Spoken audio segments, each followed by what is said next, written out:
I'm back again. There are a lot of videos being posted today considering I didn't manage to finish editing my BookTubeAthon days 2 and 3 video last night, so that's going up tonight. The file corrupted on my day 1 video, so now I have to re-upload that one. Thank you to the commenter who pay attention to it. I'm so sorry I can't remember your name off bat, but please, you are a lifesaver. And then my BookTubeAthon day 4 is obviously also a little bit late, so you're going to get all 3 of them on the morning of day 5, which is not when any of them were supposed to be uploaded, and I apologize that I'm behind. Aside from that, today's BookTubeAthon book challenge, I was going to say reading challenge, but I guess video challenge, is by Sasha Alsberg, and it's to make a bookshelf out of books for your smaller books. So basically, use big books to make the walls, and then big flat books to make the shelves, and then baby books to stick inside of the shelves, and it's just a bookshelf made of books. I have a ton of different sized books because of all of my nonfiction stuff comes in all these different sizes.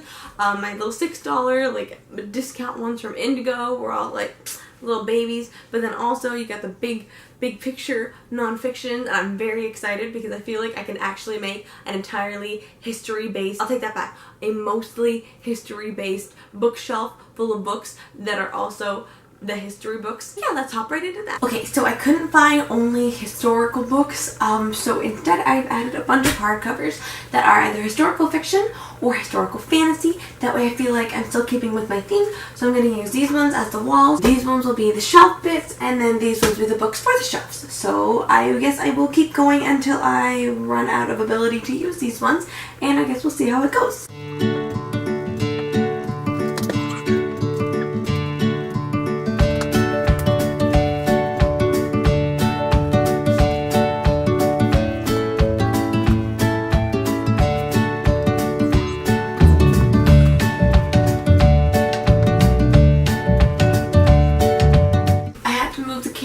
Because you couldn't see the top of it, but I guess my shelf is done. These are all the books that I got at some in sale at Indigo. It's one of the most exciting days of my life. All history books that are like $5 each. So I'm going to use these ones and I'm going to put them inside.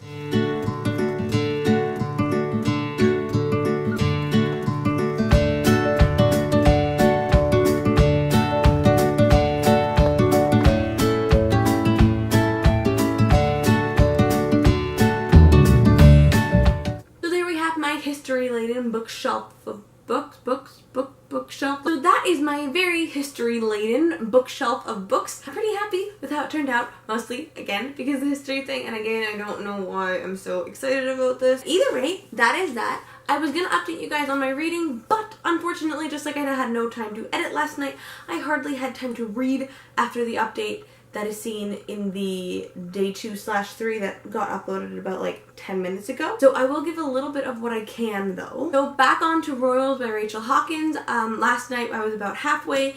Now I've got about only 40 to 50 pages left. I still am really enjoying it. I'm finally at the part where the 2 love interests are like warming up to each other, which is the best part of any hate to love story, when you start seeing that change, and I'm very excited to see where the rest of it goes. I have a couple of suspicions. There were a couple of surprises thrown in there, but I have a couple of suspicions as to how it's going to end, not just with the main character and love interest stuff, because that's pretty standard, but some of the other characters and stuff around it. So I'm excited to see even if like suspicions and stuff pan out, because it's such a different kind of book, even though it falls within like this cliche realm of hate to love / royal love stories. I don't know exactly how to categorize some of the things. The characters just keep honestly getting better and better. We've been introduced to a couple more who have just come in, and I like them as much as I hate some of them, but even so, as characters, they are quirky and fun and real and so individual.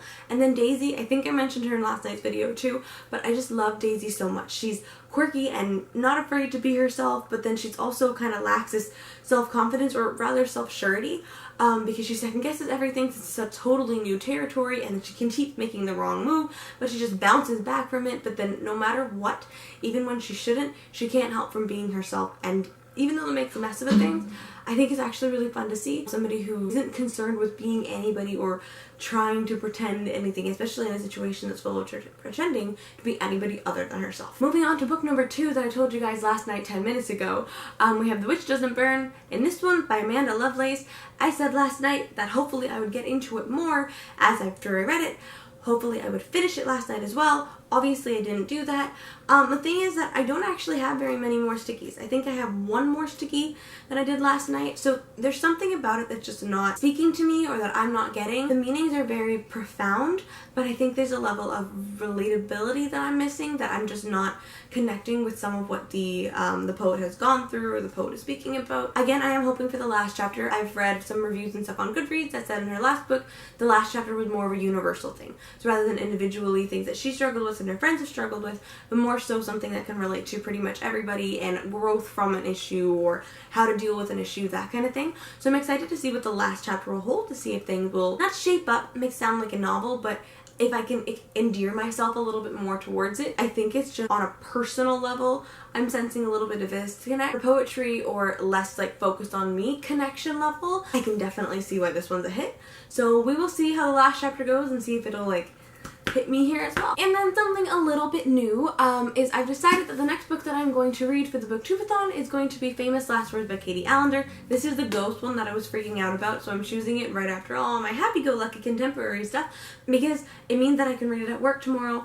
I'm doing ticket sales, which means there's some downtime for me to read. Today I was conducting a train. By the way, I work at a railway museum. I'm not sure if I mentioned that, but I mention trains a lot, and so if it gets a little bit weird and confusing, that's why. So I was like physically conducting a train today, which meant I didn't have a lot of downtime. But tomorrow, when I'm selling tickets, I might have a little bit more time. So I'm hoping to get a start on this one. Bonus is that it means I don't have to read it at home in my bed where horror stories come to life. Anyway, that is it for my bookshelf of books / BookTubeAthon day 4, which is actually day 5. I hope you guys enjoyed. I tried to keep it pretty short. That way I can do all the editing and I can get it uploaded. And then maybe tomorrow, tonight, oh boy, I'll be more on time. We shall see. I hope. I'm sorry. I seem to be mostly on track with the reading stuff, so we're gonna cross my fingers on that one. Even though I didn't exactly finish the one that I wanted to quite yet, I'm definitely close enough that I think I'll be able to, and then jump right back on track into the swing of things. So fingers crossed,